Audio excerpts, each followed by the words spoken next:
जय Hind. Stock market 24/7 में आपका स्वागत है। स्टार्ट कर लेते हैं। तो इस वीडियो में हम बात करने वाले हैं जो गोल्ड और सिल्वर के प्राइसेस लगातार क्रैश कर रहे हैं, तो उसके पीछे क्या कारण है, और साथ में मैं आपको कुछ स्टॉक्स ऐसे बताऊंगा जिनको भारी फायदा होगा गोल्ड और सिल्वर के क्रैश होने से। स्टॉक्स के नाम जानने के लिए वीडियो को लास्ट तक जरूर देखना। आप देख सकते हो गोल्ड के प्राइसेस ऊपर से करेक्ट होकर $4500 पर आउंस तक आ गए, और वही सिल्वर के प्राइसेस में 30 से 40% की करेक्शन देखने को मिल रही है। लेकिन वही क्रूड ऑयल बड़े आराम से $100 के ऊपर स्टेबल हो गया, जो कि हमारी इंडियन इकोनॉमी के लिए, इंडियन शेयर मार्केट के लिए बिल्कुल भी अच्छी बात नहीं है।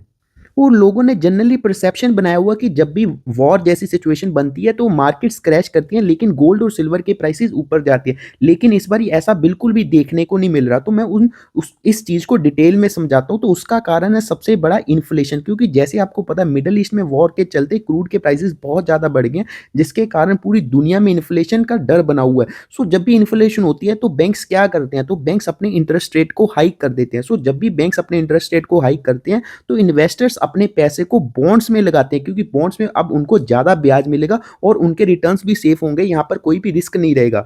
जबकि गोल्ड में आपको कोई भी इंटरेस्ट नहीं मिलता। गोल्ड में तो आपको तभी प्रॉफिट होगा जब गोल्ड के प्राइस ऊपर जाएंगे और आप अपने गोल्ड को बेचोगे। इन्वेस्टर्स अपना पैसा इक्विटी से, गोल्ड से निकाल के बॉन्ड्स में लगाते हैं जब भी हाई इंटरेस्ट रेट हो जाते हैं, जिसके कारण गोल्ड के प्राइसेस में आपको गिरावट देखने को मिलती है। और दूसरा कारण है मैसिव प्रॉफिट बुकिंग। जैसे कि आपको पता है पिछले कुछ महीनों में गोल्ड ने अच्छे खासे रिटर्न्स दिए अपने इन्वेस्टर्स को।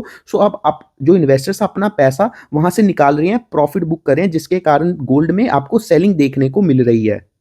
अब तीसरे कारण को समझ लेते हैं, वो है strong US dollar. US dollar लगातार स्ट्रॉन्ग हो रहा है as compare to other currency, जिसके कारण क्या हो रहा है, जो जो लोग दूसरी करेंसीज में काम करते हैं जैसे Japanese yen, Indian rupee, euro में, अब उनके लिए गोल्ड को खरीदना महंगा हो गया, जिसके कारण गोल्ड की डिमांड गिर गई है। और आपको तो पता ही है सारा गेम डिमांड एंड सप्लाई का होता है। अगर डिमांड गिरती है तो प्राइसेस में भी क्रैश देखने को मिलता है। और सबसे इंपॉर्टेंट जो आपको मैं एक चीज बताना चाहूँ जिसको आपको हमेशा फोकस करना चाहिए अगर आप गोल्ड और सिल्वर में ट्रेड करते हो, तो वो है डॉलर इंडेक्स। जब भी डॉलर इंडेक्स 100 के मार्क को टच करता है या 100 से मार्क के ऊपर चले जाता है, 100 के मार्क के ऊपर चले जाता है, तब गोल्ड और सिल्वर में भारी गिरावट देखने को मिलती है। और अगर ये डॉलर इंडेक्स 95 96 पर चले जाए तो आपको गोल्ड में तेजी देखने को मिलती है, क्योंकि डॉलर इंडेक्स कंपैरिजन करता है dollar as compare to other currencies. अगर डॉलर मजबूत होता है तो ये 100 के ऊपर ट्रेड करता है, और जैसे जैसे डॉलर वीक होता है ये 100 के नीचे जाता है, जिससे आपको गोल्ड में तेजी देखने को मिलती है। अब बात कर लेते हैं सिल्वर में क्यों क्रैश देखने को मिला। फर्स्ट कारण तो यही है कि जब भी गोल्ड गिरता है तो सिल्वर भी उसके साथ में गिरता है, क्योंकि सिल्वर थोड़ा सा गोल्ड को फॉलो करता है, और सिल्वर क्योंकि वॉलेटाइल बहुत ज्यादा, तो इसलिए सिल्वर में तेजी भी ज्यादा बनती है और गिरावट भी ज्यादा बनती है। और दूसरा जो बहुत ही मेजर कारण है वो है इंडस्ट्रियल स्लो डाउन। जैसे कि आपको पता है इन्फ्लेशन बढ़ने के कारण रिसेशन का आने का डर बना हुआ है, और चाइना ने भी अपना जीडीपी एस्टीमेट को कट कर दिया, क्योंकि चाइना सबसे ज्यादा सिल्वर की यूसेज करता है, क्योंकि चाइना एक इंडस्ट्रियल कंट्री है, और जो सिल्वर का मैक्सिमम यूज होता है वो इंडस्ट्रियल पर्पस के लिए ही होता है। जनरली सिल्वर को लोग एज ए इन्वेस्टमेंट के तौर पर नहीं देखते, ना ही उसको स्टोर करते हैं अपने घरों पे। चाइना बहुत इंपॉर्टेंट प्लेयर हो जाता है सिल्वर को लेकर। अगर चाइना में कुछ भी गड़बड़ी होती है तो सिल्वर में हमेशा क्रैश बने रहने का डर बना रहता है। और वहीं आप देख सकते हो चाइना ने अपने जीडीपी का टारगेट 5% से कम कर दिया, और ऐसा 30-40 सालों में पहली बारी देखने को मिला कि चाइना अपनी जीडीपी 5% तक भी ग्रो नहीं कर पा रहा। अगर चाइना में हल्का सा स्लो डाउन आता है तो उसके सिल्वर के प्राइसेस में अच्छा खासा इंपैक्ट देखने को मिलता है। और जैसे कि मैंने आपको बताया सिल्वर की इंडस्ट्रियल पर्पस के लिए यूज होता है। जनरली आजकल इंडस्ट्रीज हैं वो जनरली कहाँ पर मूव हो गई है, वो सभी इंडस्ट्रीज एशिया में मूव हो गई हैं, चाहे वो south Korea, Japan, China, India, Bangladesh और अब वियतनाम एंड ताइवान। इन सभी कंट्रीज के पास अपना ऑयल नहीं है, ना ही इन कंट्रीज के पास अपनी नेचुरल गैस है। अभी नेचुरल गैस और ऑयल की सप्लाई हो नहीं पा रही। इंडस्ट्रीज को क्या चाहिए होता है, इंडस्ट्री को चाहिए होता है एनर्जी उनको चलाने के लिए। अगर ये क्रूड ऑयल और नेचुरल गैस हो नहीं पाएगी, उनका जुगाड़ हो नहीं पाएगा, तो इंडस्ट्रीज को बंद करना पड़ेगा। अगर इंडस्ट्रीज बंद होती है तो सिल्वर की डिमांड जीरो हो जाएगी, जिसके कारण सिल्वर में और ज्यादा गिरावट देखने को मिल सकती है। और जो तीसरा कारण है वो अगेन प्रॉफिट बुकिंग। जैसे कि मैंने बताया सिल्वर वॉलेटाइल बहुत ज़्यादा रहता है, इसलिए इसमें आपको उतार चढ़ाव काफ़ी ज़्यादा देखने को मिलती हैं। शॉर्ट टर्म में सिल्वर ने अच्छे खासे रिटर्न्स दे दिए अपने इन्वेस्टर्स को ऑलरेडी। इसके कारण इन्वेस्टर्स इसमें प्रॉफिट बुकिंग कर रहे हैं। अब बात कर लेते हैं ये कौन से ऐसे स्टॉक्स हैं जिनके लिए सिल्वर का क्रैश होना, गोल्ड का क्रैश होना काफ़ी ज़्यादा पॉजिटिव हो जाता है।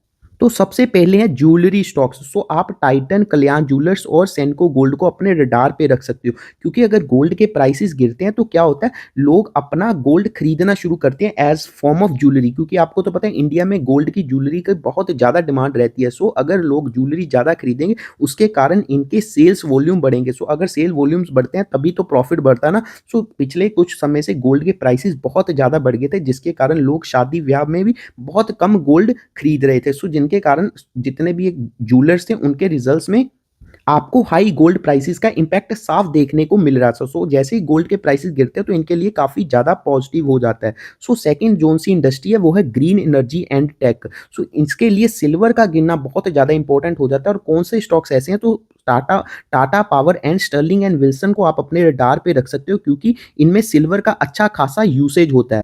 क्योंकि ये दोनों ही कंपनी सोलर में काम कर रही हैं और इंडिया का सोलर को लेके बहुत बड़ा एम है इंडिया, क्योंकि अब क्रूड ऑयल पर अपनी एनर्जी नीड्स के लिए निर्भर नहीं रहना चाहता, जिसके कारण अगर सिल्वर की प्राइसेस कम होते हैं तो इनके लिए सोलर पैनल में यूज होने वाला सिल्वर कम दाम पर अवेलेबल हो पाएगा, जिसके कारण इनकी मैन्युफैक्चरिंग कॉस्ट कम हो जाएगी। सो अगर मैन्युफैक्चरिंग कॉस्ट कम होगी तो इनका प्रॉफिट बढ़ेगा। सो इन दोनों स्टॉक्स को भी आप अपने रडार पे रख सकते हो।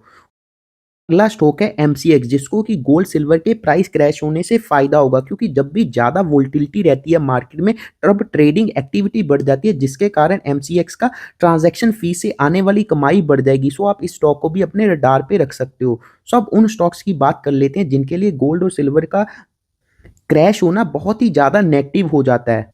तो उनमें से सबसे पहला आता है एनबीएफसी कंपनी, वो भी जो गोल्ड लोन फाइनेंस में काम करती हैं। और आप इन स्टॉक्स को अपने रडार पे रख सकते हो, मुथूट फाइनेंस, मनप्पुरम फाइनेंस, और इसमें आप आईआईएफएल फाइनेंस को भी ऐड कर सकते हो, क्योंकि उसका भी अच्छा खासा बिजनेस गोल्ड लोन से आता है। सो जब भी गोल्ड के प्राइसेस बहुत तेजी से गिरते हैं तो क्या होता है, लोगों का डिफॉल्ट करने का डर बढ़ जाता है। सो अगर ज़्यादा लोग डिफॉल्ट करेंगे तो इन कंपनीज के एनपीएस बढ़ जाएंगे, जिसके कारण इनके प्रॉफिट गिर जाएंगे। सो पिछले कुछ महीनों में इन्होंने अपने इन्वेस्टर्स को अच्छे खासे रिटर्न्स दिए हैं। सो अगर गोल्ड के प्राइसेस ऐसे ही गिरते रहते हैं तो एनपीए बढ़ने का डर बना रहेगा, जिसके कारण इन स्टॉक्स में भारी गिरावट देखने को मिल सकती है। सो अगली कंपनीज है हिंदुस्तान जिंक और एमएमटीसी। सो जब भी सिल्वर के प्राइसेस तेजी से गिरते हैं उसके कारण इन कंपनीज का प्रॉफिट मार्जिन गिर जाता है, जिसके कारण ये खबर इन कंपनीज के लिए काफ़ी नेगेटिव हो जाती है। सो अब बात कर लेते हैं इन्वेस्टर्स की। तो इन्वेस्टर्स क्या करें, सो जैसे कि गोल्ड और सिल्वर के प्राइसेस क्रैश कर गए तो शॉर्ट टर्म में आपको भारी वोल्टिलिटी देखने को मिल सकती है गोल्ड लोन और माइनिंग स्टॉक्स में। और वहीं जो लॉन्ग टर्म इन्वेस्टर्स हैं वो ज्वेलरी स्टॉक्स और सोलर सेक्टर को अपने रडार पे रख सकते हो, क्योंकि सिल्वर के गिरने से, गोल्ड के गिरने से इन कंपनीज के मार्जिन्स बढ़िया होंगे और डिमांड पिकअप होगी, जिसके कारण इनके रेवेन्यू और प्रॉफिट बढ़ेंगे। सो इन कंपनीज के लिए गोल्ड और सिल्वर का गिरना काफी पॉजिटिव हो जाता है लॉन्ग टर्म के लिए।